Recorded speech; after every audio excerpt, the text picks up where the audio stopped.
चलिए बच्चों, ये न्यूमेरिकल आप लोगों के लिए वेरी इंपॉर्टेंट रहने वाला है, तो देखते हैं इसको कैसे करना है। तो देखिए 2022 और 23 में बच्चों आप लोगों के पास न्यूमेरिकल आया हुआ है। क्या कह रहा है? If alpha and the beta are the zeros, alpha और बीटा क्या है बच्चों? आपके जीरोस हैं किसके? क्वाड्रेटिक पॉलिनोमियल के, जहां पर बच्चों फंक्शन आप लोगों के पास x² - x - 4 है और then the value of this function, this value. ठीक है, तो बच्चों आप लोगों को 1/अल्फा + 1/बीटा -1 अल्फा बीटा की वैल्यू चाहिए। तो बच्चों सॉल्यूशन में कैसे करेंगे? तो देखो फंक्शन fx कितना है बच्चों आप लोगों के पास? x² - x - 4।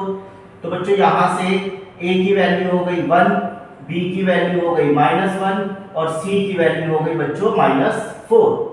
अब आप लोगों को क्या लिखना है? अल्फा बीटा किसके बराबर होता है?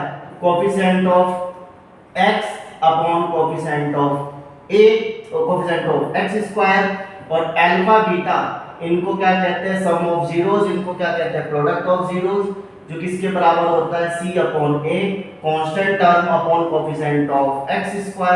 तो बच्चों b की वैल्यू कितनी है? -1 माइनस माइनस क्या हो गया? प्लस a की वैल्यू बच्चों 1, तो 1 आ गया। c की वैल्यू बच्चों -4, a की वैल्यू 1, तो कितना आ गया? -4 आ गया। अब आपको इस कंसेप्ट पे काम करना है, 1/अल्फा + 1/बीटा माइनस अल्फा बीटा। ठीक है बच्चों, इसका एलसीएम ले लेंगे, beta + alpha upon alpha beta minus alpha beta. Alpha beta की वैल्यू कितनी है बच्चों? 1।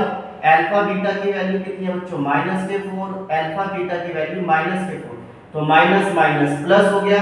अब आप इसके नीचे 1 मान लेंगे, एलसीएम ले लेंगे 1 और ये कितना हो गया बच्चों आप लोगों का? ये माइनस का 1 हो गया, ये कितना हो गया? 16/4। तो 16 में से 1 गया बच्चों, 15/4। तो बच्चों इसका ये आंसर हो गया। तो आई होप आप लोगों को समझ में आया हो। वेरी इंपॉर्टेंट न्यूमेरिकल है। इसी तरीके के यदि आप लोग न्यूमेरिकल चाहते हैं तो बच्चों लाइक एंड सब्सक्राइब जरूर करें।